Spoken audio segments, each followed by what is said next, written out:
Сайн байцгаана уу? Та бүхэндээ энэ өдрийн мэндийг хүргэе. Хууль зүйн үндэсний хүрээлэнгээс эрхлэн хүрэгдэг хуулийг энгийнээр ярилцлагын маань энэ удаагийн дугаар эхлэхэд бэлэн болоодна. За энэ удаагийнхаа дугаараар хулгайлах гэмтэргийн талаар та бүхэнд хүргэх болно. За энэ удаагийн дугаарт маань Наранбаатар өмгөөлөгч оролцож байна. Танд энэ өдрийн мэндийг хүргэе. Энэ өдрийн мэндийг хүргэе.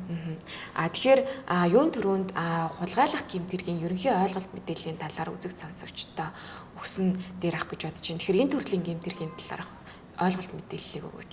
Эрэг үеийн 17 дугаар бүлэг замчлах эрхийн эсрэг гэмтэрэг дотор хулгайлах гэмтэрэг багтаж явдаг. За хулгайлах гэмтэргийн ойлголт маань өөрөө бусдын эд хөрөнгийг хууль усаар, нууцаар, даалт байдлаар өмчлөх эрхийг олж авахыг бол хулгайлах гэмтэрэг гэдэг байдлаар бол хуульд бол тодорхойлсон байдаг. За тэгэхээр сая би нэг статистикийн тоо мэдээлэл харсан. Цагдаагийн ерхий газраас гаргасан мэдээлэл байсан. За тэр мэдээлэл дээр болохоор өдөрт 10 орчим гэмтэрэг бол гардаг. За баярын өдрүүдээр бол одоо энэ хулгайлах гэмтэрэг маань 30 болж нэмэгддэг гэсэн тоо мэдээлэл гарсан байлаа. Тэгэхээр сүүлийн жилүүдэд ер нь энэ төрлийн гэмтэрэг хэрэг гарах болсон юм бол. За хулгайлах гэмтэрэг маань өөрөө өдөр тутам байнга үйлдэгддэг энэ хэрэгүүдийн тоонд бас багтдаг.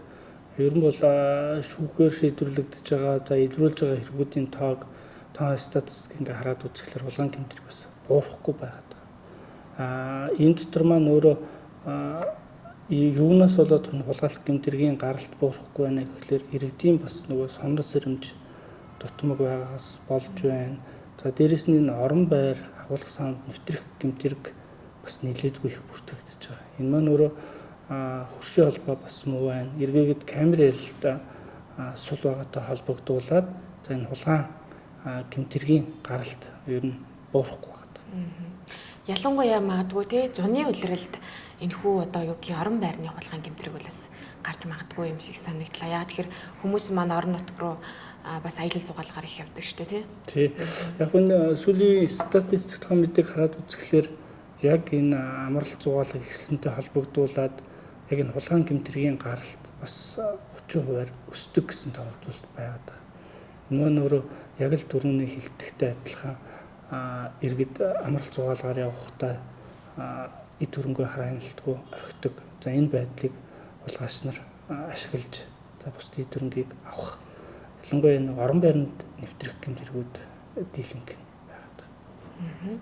За тэгэхээр магадгүй одоо тий хулгайн гэмт хэрэгт эд зүйлээ алдсан тохиолдолд хаана хандах шаардлагатай байдаг юм бол мэдээж цагдаагийн байгууллагт хамгийн дөрөнд хандна.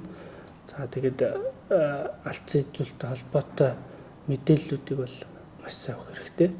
Манай иргэд мэдээллийг гомд гаргахтаас их дутуу өгдөг л дөө.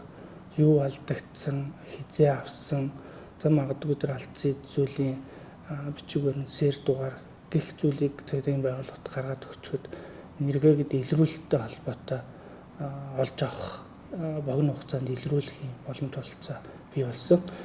Сүүлийн жилүүдэд одоо энэ ялангуяа алдсан эд зүйлүүдийг бол ламбард нь тавих тохиолдол их байдаг. Энэ маань өөрөө бас ламбард маань өөрөө дотоод мэдээллийн сүлжээг бас цагдаагийн байгууллагуудаас шалгах энэ алдсан эд зүйлийг тухайн мэдээллээр олж авах боломж болцооноос бүрдсэн байна.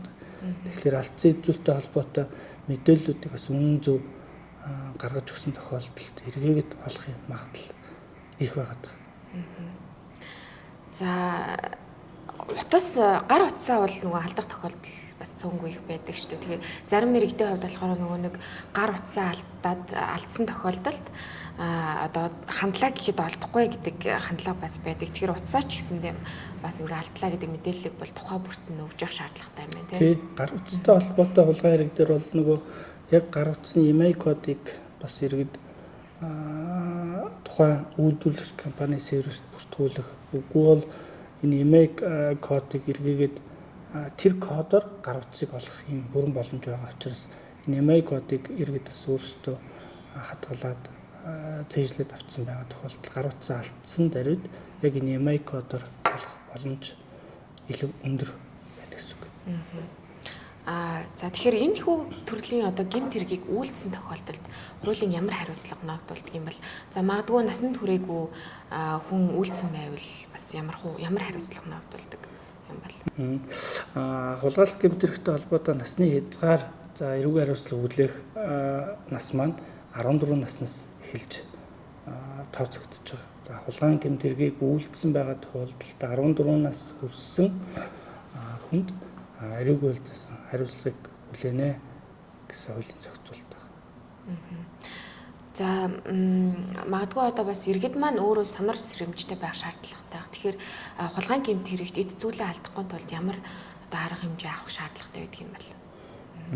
Ер нь бол энэ хулгайн гэмт хэрэг маань өөрөө яг энэ иргэдийн хайхрамжгүй байдлыг боломжуулж үлдэгдэж байгаа хэрэг. Тэгэхээр бид хаа явсан газараа бас сонор сэрэмжтэй байх юм бол энэ хулгайч нарт боломж олохгүй байх юм боломжтой. За энэ орон байранд нэвтэрж байгаа хулгайтай холбоотой бол сүүлийн үед бол энэ хөршийн холбоо маш сайн хөгжиж байна. Тэгээд дээрэс нь камерын талаас аягүй сайн тавигдж байгаа учраас бас энэ нөхцөлд хулгайн гэмт хэрэг үйлдэхгүй байх, за үйлдэх боломж хязгаарлах ийм нөхцөл боломжтой. Ялангуяа энэ орон байранд үйлдэгдэж байгаа хулгайн гэмт хэрэгтэй холбоотой сөөгтөйг хамтраад камерын нэлтаа нэмэгдүүлдэг, мөн хөршийн холбоогоо сайжруулад байх юм бол энэ гэмтэргийн гаралтыг бас тодорхой хэмжээгээр бууруулах бүрэн боломжтой. За баярлалаа танд. Энэ удаагийн манай подкастад ирж оролцсонд. За энэ удаагийн дугаар маань үгээр өндөрлөж байна. Дараагийн дугаар хүртэл түр баяртай.